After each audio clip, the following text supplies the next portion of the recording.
नमस्कार दोस्तों।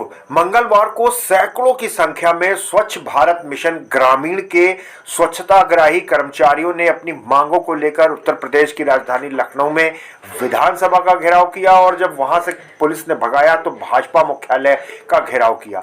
वहां पर पुलिस ने इन प्रदर्शनकारियों को बसों में भरना शुरू किया और इनको ले जाकर छोड़ दिया धरना स्थल इको गार्डन में, जहां जोरदार नारेबाजी करते हुए स्वच्छताग्राही कर्मचारी अनिश्चितकालीन धरना प्रदर्शन करने के लिए बैठ गए हैं। ग्रामीण स्वच्छताग्राही कर्मचारी संघ उत्तर प्रदेश के प्रदेश अध्यक्ष रमाशंकर तिवारी और मुख्य संरक्षक मोहित कुमार मिश्रा से हमने बात करी कि पिछले साल ये धरना प्रदर्शन हुआ, सरकार ने आश्वासन दिया और अब एक बार फिर पूरे प्रदेश भर के 69,000 स्वच्छताग्राही कर्मचारी फिर एक बार इको गार्डन का रुख कर रहे हैं। रमाशंकर जी, स्वच्छताग्राही फिर एक बार इको गार्डन में जुट गए हैं। पिछले साल भी काफ़ी धरना प्रदर्शन आपने किया था, तो क्या प्रोग्रेस हुई? सरकार ने आपकी मांगों को कहां तक पहुंचाया है? पिछली बार तो सर जब हम लोगों ने 15 नवंबर 2021 में धरना किया था और उस समय चुनाव भी चल रहा था प्रदेश का विधानसभा का, तो उस समय जो है सरकार ने जो है हमारी मांगों को कुछ मांगे तो मान करके और कुछ मांगों को यह कह दिया कि हम शासन को सरकार बनने के बाद पत्र लिख के आपके आदेश आपके प्रति जारी कर दिए जाएंगे। परंतु पीछे 8 महीना 9 महीना हम लोगों ने वेट किया। जब शासन के द्वारा पत्र हम लोगों ने भेजा शासन को, उसके बाद मिले भी 2 बार और जब कोई रिजल्ट नहीं सही तरीके से समझ में आया तो ये लगा कि हमें जो है फिर से एक बार कहीं ना कहीं धरने के लिए लखनऊ में आना पड़ेगा।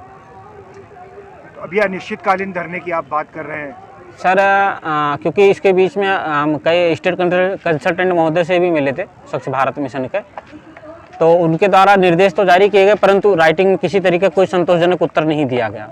इसलिए जब मैंने अपने संगठन के लोगों से वार्ता की तो लोगों ने कहा कि सर हमें लगता है कि हम लोगों को एक बार से पुनः से प्रोटेस्ट करना चाहिए लखनऊ में, क्योंकि उसके अलावा कोई विकल्प हमें समझ में नहीं आ रहा। जिस तरीके से हम लोगों को जनपद में या ब्लॉक स्तर पर अवॉइड किया जा रहा है, हमारे विभाग के कर्मचारियों के द्वारा हमारे साथ जो दुर्व्यवहार किया जा रहा है, जो हमारी बातों को अनदेखी किया जा रहा है, तो इसके लिए हमें उसके अलावा कोई विकल्प हमारे पास बचा नहीं है। इसलिए ये इस बार लोगों ने निश्चित करके यह कह दिया कि इस बार आप तो रहेंगे लेकिन धरना हम लोग अनिश्चितकालीन अपनी मर्जी से करेंगे। तो मैंने कहा कोई बात नहीं, फिर तो हम जो है बैनर पे डाल देते हैं अनिश्चितकालीन धरना जब तक हमारी विषय वस्तु पूरी नहीं हो जाती है।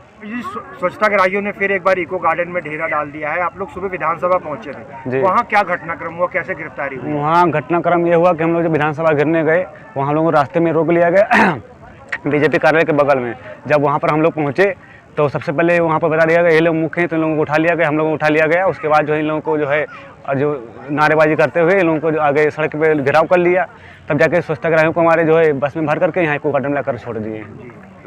भाई जी, इस बार नवंबर का महीना है, ठंड बिल्कुल शुरू हो चुकी है, ऐसे में बहुत सी महिलाएं हम देख रहे हैं अपने बच्चों के साथ भी आई हैं, तो कैसे अनिश्चितकालीन धरना प्रदर्शन चले? अब सर क्या करें, हम लोगों के आगे और कोई रास्ता भी तो नहीं है। 1 साल पहले आदेश हुआ था, उसका अभी तक पालन हुआ नहीं।